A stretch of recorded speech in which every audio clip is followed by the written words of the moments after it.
Hello, everyone. Today we are going to talk about the grammar translation method. And we are Fernando Jose Castillo III, and my classmate is Reina Michelle Cárdenas Coye.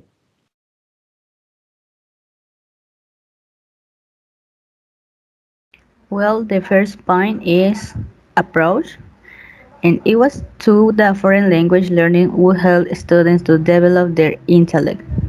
It was recognized that even though the students would never use the target language, the mental exercise of learning would be beneficial. By studying the grammar of the target language, learners would acquire a better understanding of the grammar of their mother language, and this would help them to speak and write their mother language better.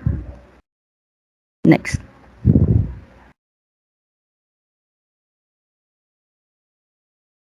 Description of the method. It's a way of studying a language that approaches the language first through detailed analysis of its grammar rules, followed by application of this knowledge to the task of translating. In this method, as mentioned in its name, focus mainly on learning grammar and vocabulary to translate text into the target language or vice versa. And the grammar translation method was originally called the classical method. This is because it was the method used for teaching Latin and Greek. Next.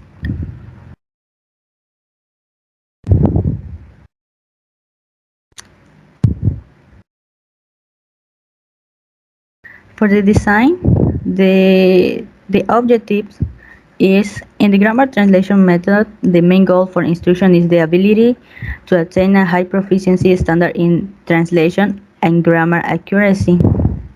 And it needs to learn a language to read its literature and to benefit from the mental discipline and intellectual development.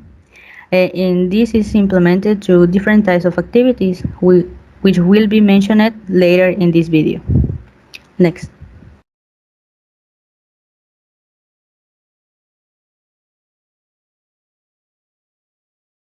The choice of subject matter and linguistic matter.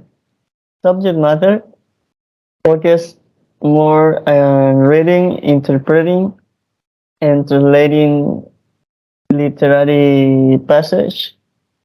And linguistic method is focused in reading and writing at the master focus.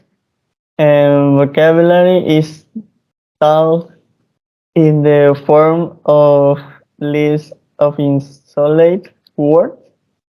Students' native language is the medium of instruction.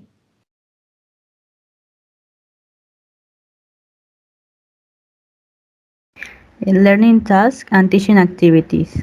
And much of the lesson is devoted to translating sentences into and out of the target language. For example, fill in the blanks, in which students will have to find the missing words, taking into account the correct vocabulary and grammar.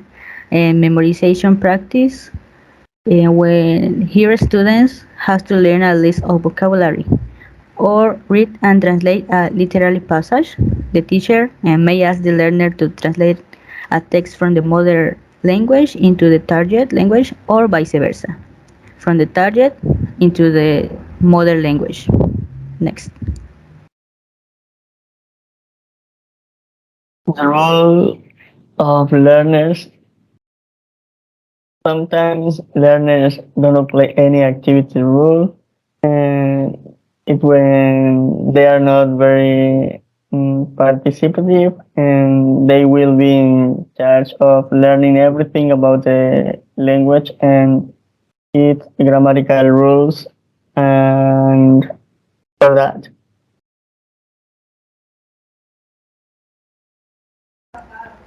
The role of teachers. Teachers must be assert the authority. Their role is to transmit knowledge to learners. The teacher is the person responsible for transmitting the necessary knowledge to the students and, in the same way, for correcting mistakes. This method is very teacher-centered and the teacher is the most active person. Next.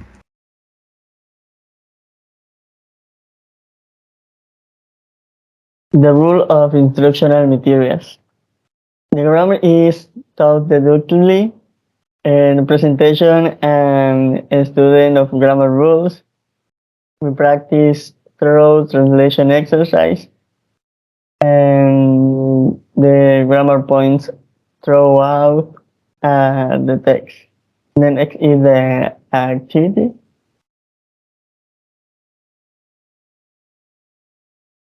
For the activity, we have a little text, a short text, and I need the student, in this case Fernando, please read the text.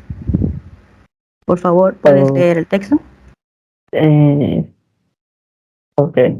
It was a very hot and sunny afternoon. A fox which had been hunting the whole day was very thirsty.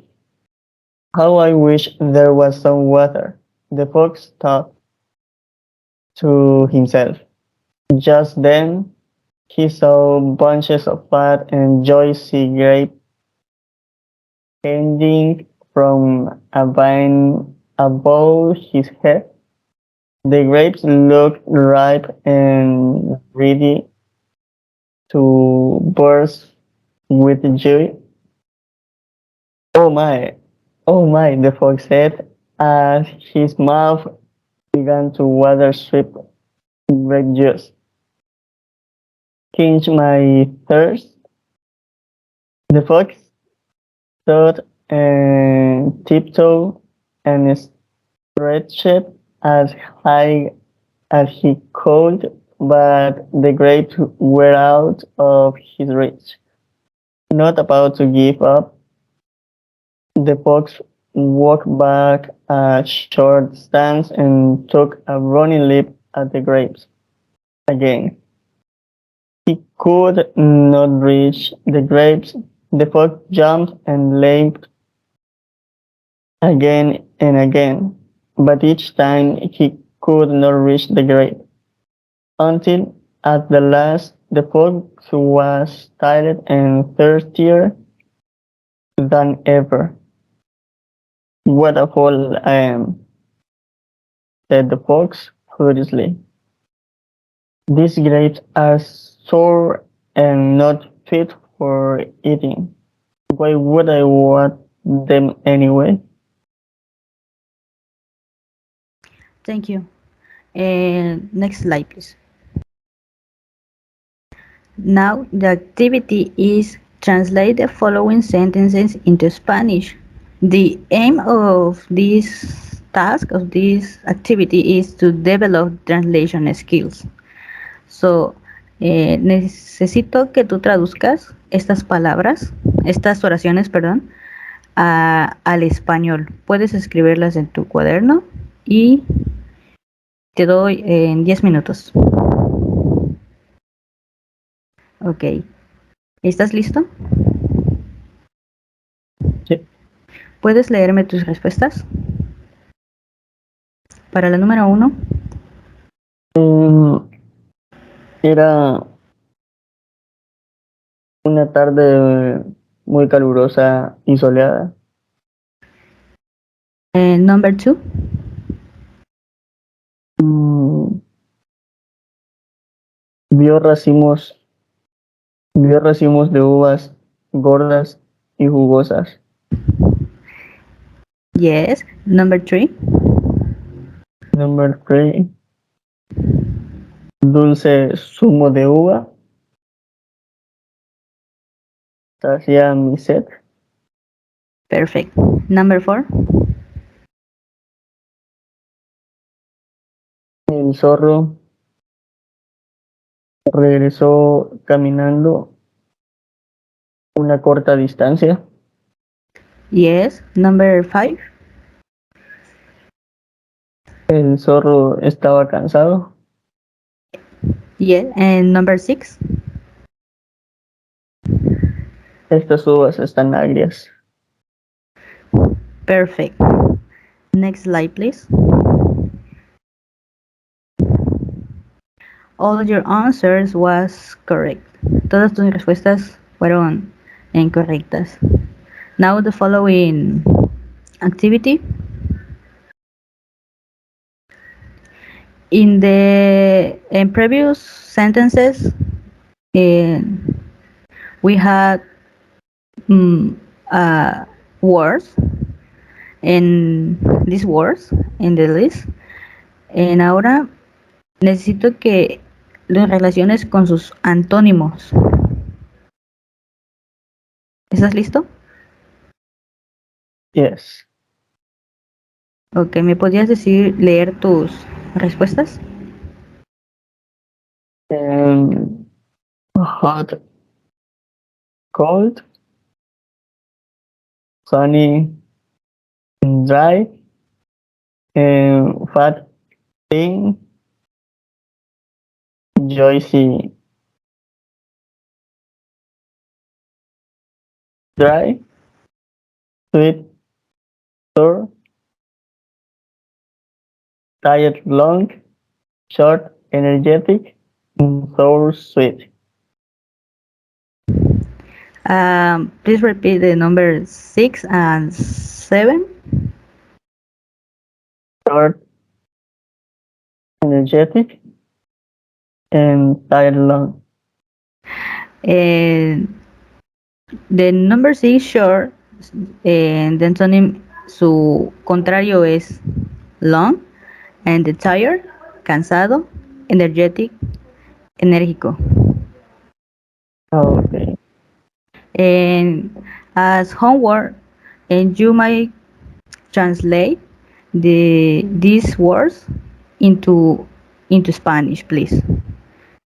Next slide.